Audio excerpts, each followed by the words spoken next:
မင်္ဂလာပါနော်လေးလက် YouTube channel လေးမှာပြန်လဲကြိုဆိုလိုက်ပါတယ်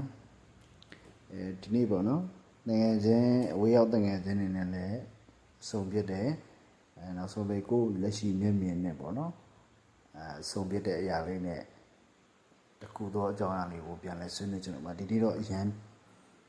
ပြောတဲ့ဟာလေးမှာတိုးလေးမယ်ဒါနဲ့ထိရောက်တယ်အဲ့တော့တခုပေါ့နော်ပြောရမယ်ဆိုရင်တချို့က motivation လို့ပြောလုံးဝမှားတယ်ဗျကျွန်တော်ညီကိုမော်ဒမိုက်တွေလုံးဝ motivation အခုချိန်မှာကျွန်တော်အဲ့ motivation နဲ့အစတစ်ခုပြုထားမိဖို့လိုတယ်နောက်တစ်ခု motivation တစ်ခုရရင်နောက်တစ်ခုပြုဖို့လိုမယ်ရတယ်မှန်ကျွန်တော်လုပ်ကိုလုပ်ရမယ်โอเคနော်အဲ့တော့ကျွန်တော်အခုလက်ရှိမှာဆိုရင် motivation လို့လုံးဝမဟုတ်ဘူးခုမှစလုံးမချင်ရင်ကိုမော်ဒမိုက်တွေဆို motivation အရင်လိုအပ်ပါတယ်နောက်တစ်ခုကတိုင်းတစ်ပါးမှာနေရတဲ့ညီကိုမော်ဒမိုက်တွေဆိုလဲသူတို့ကိုသူတို့အများကြီးပေးဆက်ထားတယ်အဲဒါဆိုမှဒီချိန်မှာချိုးသောသူတွေမှာမိမိအစုံနဲ့လေဒီခုံနေတဲ့အချိန်မှာတိုင်းတစ်ပါးမှာရောက်နေတဲ့အခုလက်ရှိကျွန်တော်ပြည်တွင်းမှာပဲစူးစမ်းနေတဲ့ချစ်ရညီကိုမောင်မိုင်းဆိုရင်မိမိကိုတကူရတန်ရှင်းရေးအစားပေါ့နော်နောက်ဆုံးကိုဝေးဝတ်စားတွေကမစားတော့ကိုရှော့ဖွက်တယ်အဲ့ဒါဘဝတိုက်ပွဲတော့ဒီလားကျွန်တော်အဲ့ဒါအရာလေးတွေမှာတေချာလောက်ထားဖို့လိုမယ်နောက်ဆုံး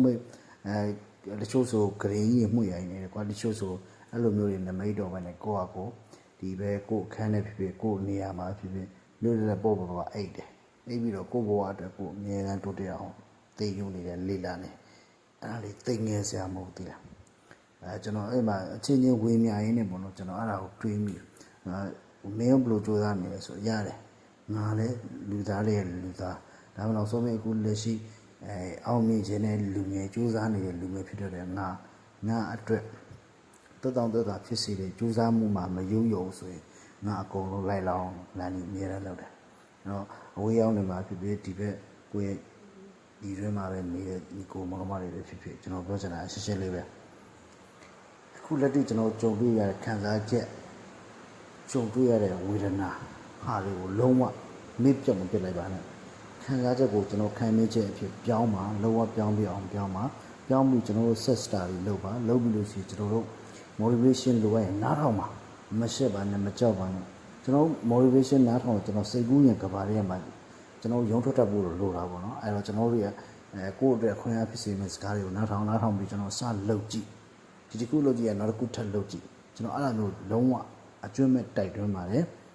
တိုက်တွန်းတဲ့အရာမှာလည်းကျွန်တော်ညီကိုမောင်မရဲ့အတွက်ကောင်းသောလမ်းစဉ်ဖြစ်တယ်လို့ကျွန်တော်ယုံကြည်တယ်ကျွန်တော်ဒီလိုမျိုးပဲအတွက်ကျွန်တော်လည်း